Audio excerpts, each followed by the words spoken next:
Hello, I'm Joshua Kaufman. I'm an attorney, and in this segment we're going to talk about the duration of copyright protection. It's changed in 1978, January 1st, 1978, the current law went into effect. There are still many works that were created under what we call the 1909 Act, the law that was in effect, so we need to talk about both laws and the duration under each of them.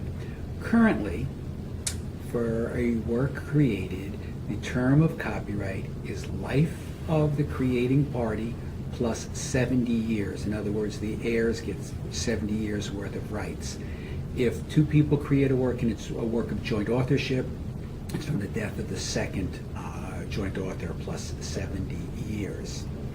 If the work is a work for hire, it is 95 years from the time it was published, which means when copies were offered to the public, or 120 years from the date of creation.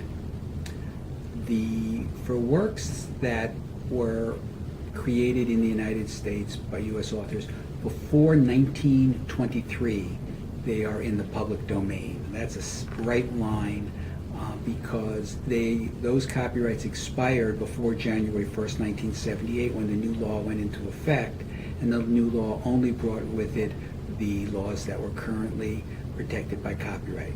So if you find something that was created and published in the United States before 1923, it's in the public domain. After 1923, you have to do research, because under the old law, the copyright existed for 28 years from the time it was published with a copyright notice, and then it needed to be renewed for another 28 years for a total of 56 years.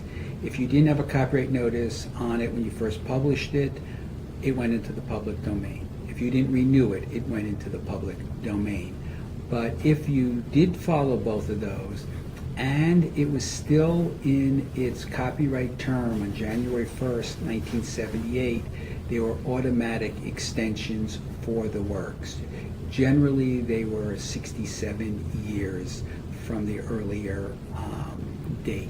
It can get a little complicated, and which will be outside the scope of this little video, but the key takeaway from this should be life plus 70 for the individual author, 95 years for work for hire when you're working for your boss, from the time of publication, 120 years from the time of creation if it's not published, and things created before 1923 are in the public domain, and things from 1923 afterwards until 1978, maybe not.